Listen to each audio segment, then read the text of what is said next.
கிறிஸ்துவில் பிரியமானவர்களே, ஆண்டவராகிய இயேசு கிறிஸ்துவின் நாமத்திலே உங்கள் யாவரையும் வாழ்த்தி ஆசீர்வதிக்கிறேன். இந்த நாளுக்கென்று தேவன் நமக்கு அருளி இருக்கும் ஜீவ வார்த்தை நியாயாதிபதிகளின் புஸ்தகம் 14ஆம் அதிகாரம் 14ஆம் வசனத்தில் உள்ளது. அப்பொழுது அவன் பட்சிக்கிறவனிடத்திலிருந்து பட்சணமும் பலவானிடத்திலிருந்து மதுரமும் வந்தது என்றான். என்னை கேட்கும் தேவனுடைய பிள்ளைகளே, ஒரு விடுகதை இங்கே சொல்லப்பட்டிருக்கிறது. அந்த விடுகதை அவர்களால் 3 நாள் மட்டும் விடுவிக்க கூடாதே போயிற்று என்று எழுதியிருக்கிறது. இந்த நாளிலும் ஒரு விடுகதையில் இருந்து ஒரு வெற்றி வார்த்தையை தேவன் நமக்கென்று வாக்குத்தத்தமாய் அருளியிருக்கிறார். என கேட்கும் தேவனுடைய பிள்ளைகளே, சிம்சோன் என்னும் ஒரு பராக்கிரமசாலியின் அவனுடைய வாழ்க்கையில் நடந்த சம்பவங்கள், அவைகளைத்தான் இந்த 14ஆம் அதிகாரம், 15ஆம் அதிகாரம் மற்றும் 16ஆம் அதிகாரத்திலே எழுதியிருக்கிறது. சிம்சோன் அவன் திம்னாத்தூர் திராட்சை தோட்டங்கள் மட்டும் வந்தபோது ஒரு பாலசிங்கம் கர்ச்சித்துக் கொண்டே அவனுக்கு எதிராக வந்தது என்று எழுதியிருக்கிறது. என்னை கேட்கும் தேவனுடைய பிள்ளைகளே, ஒரு சிங்கம் அவனுக்கு எதிராக வருகிறது, அதுவும் நினையாத இடத்திலிருந்து வருகிறது. திராட்சை தோட்டத்திலே சிங்கத்திற்கு என்ன வேலை என்று நான் சிந்திக்கிறேன். ஆனாலும் பாருங்கள், சற்றும் எதிர்பார்த்திராத விதத்திலே, எதிர்பார்த்திராத இடத்திலிருந்து அவனுடைய பிரச்சனை என்பது கட்சிக்கிற ஒன்றாய் சீறி பாய்ந்து வருகிறது. அப்பொழுது வேதம் ஒரு காரியத்தை குறிப்பிடுகிறது. தேவனுடைய பிள்ளைகளே, 6வது வசனத்தை பார்க்கும் பொழுது, நியாயாதிபதிகள் புஸ்தகம் 14ஆம் அதிகாரம் அதன் 6வது வசனத்தை பார்க்கும் பொழுது, அப்பொழுது அவனுடைய கரத்திலே ஒன்றும் இல்லாமல், அதாவது கர்த்தருடைய ஆவி அவன் மேல் பலமாய் இறங்கினதினால் அவன் தன் கையில் ஒன்றும் இல்லாதிருந்தும் அதை ஒரு ஆட்டுக்குட்டியை கிழித்து போடுகிறது போல் கிழித்து போட்டான் என்று எழுதியிருக்கிறது. என கேட்கிற தேவனுடைய பிள்ளைகளே, இங்கே நான் ஒரு காரியத்தை குறிப்பிட விரும்புகிறேன். அவன் கையில் ஒன்றும் இல்லாதிருந்தும்.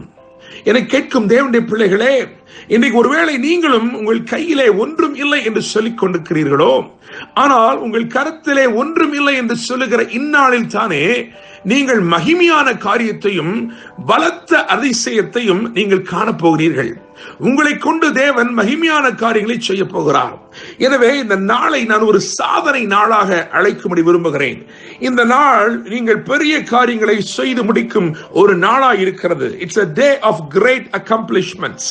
என கேட்கும் தேவனுடைய பிள்ளைகளே, இது உங்களுடைய சுய பலத்தினால் அல்ல, தேவ ஆவியினாலே, தேவ ஆவியானவர் உங்கள் வாழ்க்கையில செய்யும் அற்புதங்களினாலே அமைகிற பெரிய சாதனையாய் இருக்கிறது. தேவனுடைய பிள்ளைகளே, அவன் கையில் ஒன்றுமில்லை என்று எழுதியிருக்கிறது. அவன் கையிலே ஒன்றுமில்லாத சூழ்நிலையிலே தேவன் அவனை பலப்படுத்தினது நிமித்தமாய் அவன் ஒரு பெரிய ஜெயத்தை அங்கே அவன் எடுத்துக் கொள்கிறான். தேவனுடைய பிள்ளைகளே, இன்னுமாக நீங்கள் 8வது வசனத்துக்கு வரும் பொழுது, அங்கே வேதம் சொல்கிறது, சில நாளைக்கு பின்பு அவன் திரும்பி வருகிறானாம். அவன் திரும்பி வருகிற பொழுது அந்த சிங்கத்தின் உடலை பார்க்கிறதற்கு வழி விலகி போனான்.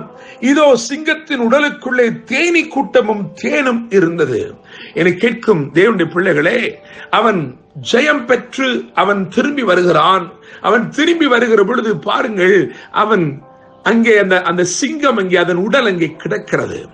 தான் மேற்கொண்ட, தான் ஜெயம் எடுத்த தேவன் அவனுக்கு வெற்றி கொடுத்த, அவன் கையிலே ஒன்றுமே இல்லாமல் இருந்த பொழுது அவன் ஜெயித்தானே, அந்த ஜெயம் அப்படியே அந்த ஜெயத்தின் அந்த ஒரு நினைவு போல அது அங்கே கிடக்கிறது. அந்த சிங்கம் அங்கே கிடக்கிறது, சிங்கத்தின் உடல் அங்கே கிடக்கிறது. வேதம் சொல்லுகிறது, அதற்குள்ளே தேனும் தேனீ கூட்டமும் இருந்ததாம். என்னை கேட்கும் தேவனுடைய பிள்ளைகளே, நினைத்து பார்க்க முடியாத விதமாய் அமைந்த ஒரு அதிசயத்தை பாருங்கள்.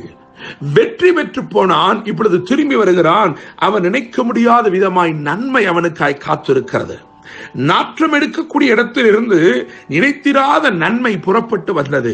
என கேட்கும் தேவனுடைய பிள்ளைகளே, இதைத்தான் ஆண்டவர் உங்கள் வாழ்க்கையிலே வாக்கு பண்ணுகிறார். நீங்கள் நினைத்து பார்க்க முடியாத விதமாய் பிரச்சனைகள் வந்தது. அந்த பிரச்சனைகளிலே தேவன் ஜெயத்தை கொடுத்தார். அது முடிந்து போனதை நினைத்தீர்கள். ஆனால் தேவன் சொல்லுகிற, இல்லையப்பா, அந்த பிரச்சனையிலே நீ ஜெயம் எடுத்தாயே, உனக்கு எது தீமை செய்ய வந்ததோ, எது தீமை செய்யும்படிக்கு பலன் கொண்டு எழுந்து உனக்கு விரோதமாய் நின்ற வந்ததோ அதில் இருந்து உனக்கு நான் நன்மையும் நான் கொண்டு வரப்போகிறேன். இதுதான் கர்த்தர் இன்றைக்கு அனுப்புகிற வார்த்தை. என கேட்கும் தேவனுடைய பிள்ளைகளே, இந்த சூழ்நிலை ஏன் வந்தது? நான் திராட்சை தோட்டங்களுக்குள் தானே நடந்து போனேன், ஏன் இப்படியாக என் மேல் வந்தது? இது எனக்கு விரோதமாய் சீரிப்பாய் இந்த முகாந்திரம் என்ன என்று கேட்டாயே, தேவன் உனக்கு வெற்றியை மாத்திரமல்ல, அந்த தீமை உனக்கு விரோதமாய் எழும்பி நின்ற தீமை, கர்ச்சித்து உனக்கு விரோதமாய் பாய்ந்ததே, அந்த தீமையிலிருந்தே தேவன் ஒரு நன்மையும் உனக்கு கொண்டு வந்து தரப்போகிறார். தேவனுடைய பிள்ளைகளே, நீங்கள் வேதத்திலே பல சம்பவங்களை நான் வாசிக்க முடியும். யாத்திராமத்தின் புத்தகம் 2ஆம் அதிகாரம் 6 முதல் 9 வரையுள்ள வசனங்களை வாசித்து பார்க்கும் பொழுது, எங்கே இருந்து கொடுமையான சட்டம் பிறந்ததோ அங்கே இருந்து கனிவான சகாயமும் கிடைத்தது. தேவனுடைய பிள்ளைகளே, 1 சாமுவேல் 19ஆம் அதிகாரம் 19, 20 ஆகிய வசனங்களையும் அதை தொடர்ந்துள்ள வசனங்களை வாசிக்கும் பொழுது, தீமை செய்யும்படிக்கு புறப்பட்டு வந்தவர்களே தீர்க்க தரிசனம் உரைக்க ஆரம்பித்தார்கள். இதெல்லாம் தேவனுடைய செயலா இருக்கிறது. தேவனுடைய பிள்ளைகளே, அப்போஸ்தலர் 16ஆம் அதிகாரம் 33ஆம் வசனத்தை பார்க்கும் பொழுது, அங்கே தேவனுடைய வல்லமை வெளிப்பட்டபடியினால் எவன் காயப்படுத்தினானோ அவனே இப்பொழுது அப்போஸ்தலருக்கு காயங்கட்டுகிறவனாய் இருக்கிறான். தேவனுடைய பிள்ளைகளே, உங்கள் சூழ்நிலைகளை மாற்ற தேவன் உண்மையுள்ளவராய் இருக்கிறார்.